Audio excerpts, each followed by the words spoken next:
எங்களுடைய அரசாங்கம் என்பது நாங்கள் எங்களுடைய கொள்கை பிரகடனத்தில் குறிப்பிட்டவாறு இது மக்களுக்கான அரசாங்கம், மக்களுடைய நலன்களையே முதன்மையாக கொண்டிருக்கின்ற அரசாங்கம்.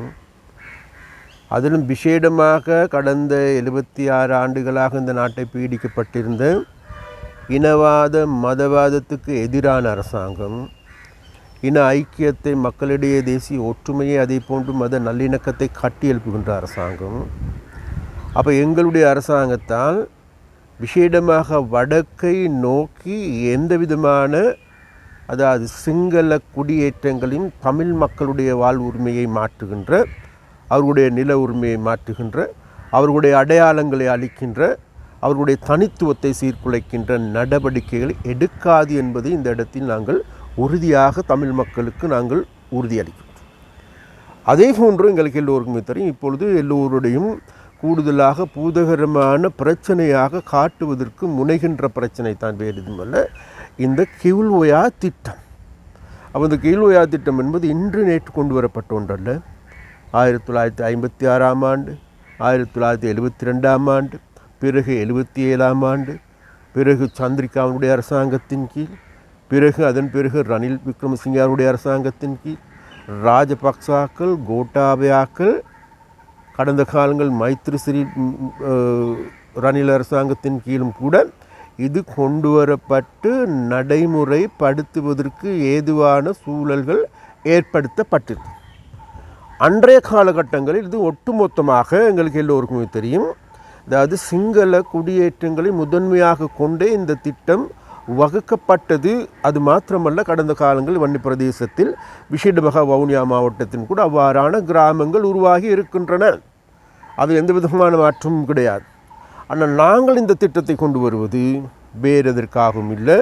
இன்றைக்கு எங்களுக்கு எல்லோருக்குமே தெரியும், வடமாகாணம் என்பது நீர் பிரச்சனை, பாரிய பிரச்சனையை எதிர்கொள்கின்றார்கள். அதே போன்று வடமாகாணத்தில் இருக்கின்ற விவசாயிகள் பாரிய நீர் பிரச்சனையை எதிர்கொள்கின்றார்கள். அது மாத்திரமல்ல, வன்னி என்பது எங்களுக்கு வளமான பிரதேசம். இப்போ வந்தாரை வாழ வைக்கின்ற வளமான நிலம். அப்போ அந்த நிலத்துக்கும் தேவையான நீர் தேவையாக இருக்கின்றது.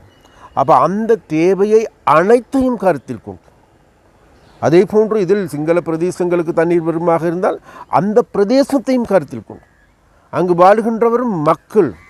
அப்போ அந்த மக்களுடைய வாழ்வாதாரத்தை முன்னேற்ற வேண்டிய கடப்பாடு, பொறுப்பு வேறு யாருக்குமல்ல, எங்களுடைய அரசாங்கத்துக்கு தான் இருக்குது. அப்போ அந்த வகையில் அவர்களுடைய வாழ்க்கையை முன்னேற்றுவதற்கும், அதே போன்று அதன் ஊடாக எங்களுடைய முல்லைத்தீவு மாவட்டத்திற்கான உதவிகளை பெற்றுக்கொள்வதற்கு ஏதுவான நடவடிக்கைகளை எடுப்பதற்காகவே இந்த கிவுல்ஓயா திட்டம். ஆனால் இந்த திட்டத்தை இன்றைக்கு இதோ சிங்கள குடியேற்றம் வந்துவிட்டது, தமிழ் மக்களுடைய இருப்பு கேள்விக்குறியாகிவிட்டது, தமிழ் மக்களுடைய கடைசி சந்தர்ப்பம் இல்லாது போய்விட்டது என்ற கூற்றுக்களை எங்களுடைய அரசியல்வாதிகள் கூறுவதை காணக்கூடியதாக இருக்குது. அப்போ இதே அரசியல்வாதிகள் தான் மறந்து விடாதீர்கள் தமிழ் மக்களே. கடந்த ஜனாதிபதி தேர்தலின் போது என்ன சொன்னார்கள்? தேசிய மக்கள் சக்தி அல்லது அனுரனுடைய அரசாங்கம் வருமாக இருந்தால் இந்த நாட்டின் இனவாதம் வரும், நிலங்கள் அபகரிக்கப்படும், அது மாத்திரமல்ல செக் பாயிண்ட்கள் அதிகரிக்கப்படும், வெள்ளை வேன் அதிகரிக்கப்படும், இளைஞர்கள் கடத்தப்படுவது தவிர்க்க முடியாது, இவ்வாறான கூற்று. மறுபுறத்தில் அங்கு மத வழிபாடுகளை நடமாட முடியாது, மத வழிபாட்டு தலங்களுக்கு செல்ல முடியாது, மதங்களை சுதந்திரமாக வழிபட முடியாது என்று குறிப்பிட்டார். அது மாத்திரமல்ல, இன்றைக்கு இவர்களால் முன்னெடுக்கப்படுகின்ற கடந்த காலத்தில் இருந்த அரசாங்கங்கள் போன்றுதான் என்று கூறினார். ஆனால் கடந்த ஒரு வருடத்தில் நாங்கள் நிரூபித்து காட்டியிருக்கின்றோம், நாங்கள் நேர்மையானவர்கள், மக்களை நேசிக்கின்றவர்கள், மக்களுக்காக செயல்படுகின்றவர்கள் என்று நாங்கள் கோடிட்டு காட்டியிருக்கின்றோம். ஆனால் இன்றைக்கு, அதாவது இன்றைக்கு துட்டையும் காணும் துணியும் காணும் என்று தேடிக்கொண்டிருக்கின்ற, காணாமல் போன துணியை தேடிக்கொண்டிருக்கின்ற அரசியல்வாதிகள், ஒரு சில கொழும்பு அரசியல்வாதிகள், ஒரு சில மேட்டுக்குடி அரசியல்வாதிகள், தாங்களுக்கு மாத்திரமே இது சொந்தம் இந்த கட்சி, தாங்களுடைய பாட்டன் அப்பனுக்கு மாத்திரமே சொந்தம் என நினைத்து கொண்டு மற்றவர்களை கூட ஏறெடுத்து பார்க்காது, தாங்கள் கட்சியில் இருக்கின்றவர்களையும் கூட ஏறெடுத்து பார்க்காத நபர்கள் இன்றைக்கு கூறுகின்றார்கள் தமிழ் மக்களுக்கு ஆபத்து வரப்போகின்றது. நாங்கள் ஒரு உண்மையை சொல்கின்றோம். இதே செயற்பாடுகளைத்தான் இவர்கள் கடந்த உள்ளூராட்சி சபையின் போது குறிப்பிட்டார். உள்ளூராட்சி சபையில் கூட நாங்கள் அதாவது விசேடமாக எங்களுடைய காணி நிர்ணய சட்ட மூலத்தின் மூலமாக எங்களுடைய காணியை நிர்ணயம் செய்து கொள்வதற்கு, வடக்கில் இருக்கின்ற காணிகளை இனம் கண்டு கொள்வதற்கு, அதை அளவிடுவதற்கு ஏதுவான நடவடிக்கை எடுக்கப்பட்ட போது இதோ தமிழ் மக்களுக்கு எதிரான சட்ட மூலம் வந்துவிட்டது, இங்கே இருக்கின்ற காணிகள் அபகரிக்கப் போகின்றார்கள் என்று குறிப்பிட்டார்கள். அது மாத்திரமல்ல, இன்றைக்கு எங்களுக்கு எல்லோருக்குமே தெரியும், இன்றைக்கு இவர்களுக்கு தமிழ் மக்கள் மத்தியில் இன்றைக்கு இடம் கிடையாது. தமிழ் மக்களால் இன்றைக்கு ஓரம் கட்டப்பட்டிருக்கின்றார்கள். அதற்கு அதே போன்று இன்றைக்கு நாளுக்கு நாள் இன்றைக்கு தேசிய மக்கள் சக்தி தமிழ் மக்கள் மத்தியில் கூடுதலான இடத்தை பிடித்து கொண்டு வருகின்றது. அவர்களை அன்பையும் அரவணைப்பையும் பெற்று வருகின்றது. அதை பொறுத்து கொள்ள முடியாத, சகித்து கொள்ள முடியாதவர்கள் ஏதாவது ஒரு சிறிய துரும்பு கிடைக்குமா, அந்த துரும்பை பயன்படுத்தி இங்கு ஏதாவது இனவாதத்தை தூண்ட முடியுமா, அந்த இனவாதத்தை தூண்டுவதன் மூலமாக தெற்கில் இதை பற்ற வைக்க முடியுமா, அதே போன்று எரிந்து நாசமாகின்ற பொழுது அதில் குளிர்காய்கின்ற அரசியலை வடக்கிலும் தோல்வி கண்ட தெற்கிலும் தோல்வி கண்ட அரசியல்வாதிகள் இன்றைக்கு தாங்களுடைய ஆயுதமாக எடுத்திருக்கிறார். அதனால் தமிழ் மக்களுக்கு நாங்கள் ஒரு உறுதியை தருகின்றோம். நாங்கள் அன்றும் சரி இன்றும் சரி, நாங்கள் தமிழ் மக்களுக்கு எதிரானவர்கள் அல்ல, தமிழ் மக்களுடைய உரிமைகளுக்கு எதிரானவர்கள் அல்ல, தமிழ்களுடைய நில உரிமைக்கு எதிரானவர்கள் அல்ல.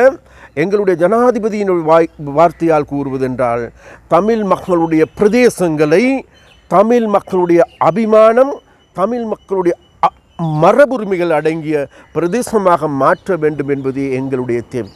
அதன் காரணமாக இன்றைக்கு கூடுதலான நிதி ஒதுக்கீடு, இன்றைக்கு சர்வதேச கிரிக்கெட் மைதானம் வருகின்ற போது, இண்டோர் ஸ்டேடியம் சர்வதேச ரீதியான உள்ளக அரங்கு வருகின்ற போது, இங்கிருக்கின்ற வீதிகள் அனைத்தும் புனரமைக்கப்படுகின்ற போது, குறிக்கட்டுவான் இறங்குத்துறை நவீனமயமாகுகின்ற போது, அதே போன்று முல்லைத்தீவில் இருக்கின்ற வட்டுவாகல் பாலம் புதுப்பிக்கப்படுகின்ற போது, அங்கிருக்கின்ற வீதிகள் அனைத்தும் புனரமைக்கப்படுகின்ற போது, அங்கிருக்கின்ற விவசாய நிலங்கள் அனைத்தும் மீண்டும் விவசாயம் செய்து கொள்வதற்கு ஏதுவான நடவடிக்கை எடுக்கப்படுகின்ற பொழுது, கடந்த தித்மா புயலின் பொழுது பாதிக்கப்பட்ட அனைத்து குளங்களுக்கும், விசேடமாக இருநமடு குளத்துக்கும் அது 1 கோடி ரூபாய் நேற்று நாங்கள் நட்டையீடாக அந்த மக்களுக்கு நாங்கள் பெற்றுக் கொடுத்திருக்கோம்.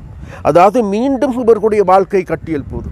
அங்கே இருக்கின்ற விசேடமாக கிளிநொச்சி மாவட்டம், முல்லைத்தீவு மாவட்டத்தில் இருக்கின்ற அனைத்து குளங்களுக்கும், பாதிக்கப்பட்டிருக்கின்ற குளங்களுக்கும் நாங்கள் நட்டையீடுகளை பெற்றுக் கொடுத்து அவர்களுடைய வாழ்க்கையை, அதாவது புதிய உற்பத்திகளை செய்வதற்கு ஏதுவான நடவடிக்கைகள் எடுத்திருக்கின்றோம். அவ்வாறான நடவடிக்கை எடுக்கப்படுகின்ற பொழுது தெரிகின்றது, மக்களுக்கு தெரிகின்றது, புரிகின்றது, விவசாயிகளுக்கு தெரியும், புரியும். அதாவது இன்றைக்கு தாங்களுடைய பிரச்சனையாக எடுத்துக்கொண்டு பேசுகின்ற, நடவடிக்கை எடுக்கின்ற அரசாங்கம் என்பது இன்றைக்கு அவர்களுக்கு தெரியும். அதனால் இன்றைக்கு மக்களுடைய ஆதரவு மேலும் மேலும் அதிகரிப்பதன் காரணமாக இன்றைக்கு தடிமாறி தத்தளித்து கொண்டிருக்கின்ற இந்த தமிழ் அரசியல்வாதிகள் எங்கள் மீது சேறு பூசுகின்ற, தமிழ் மக்கள் மீது அவநம்பிக்கை ஏற்படுத்துகின்ற, மீண்டும் அந்த இனவாத சாக்கடையில் தமிழ் மக்களை தள்ளுகின்ற பாவித்தனமான நடவடிக்கையை இவர்கள் எடுத்து வருகின்றார்கள். தமிழ் மக்களை ஏமாற வேண்டாம் என்று நாங்கள் அன்பாக கேட்டுக்கொள்கிறோம்.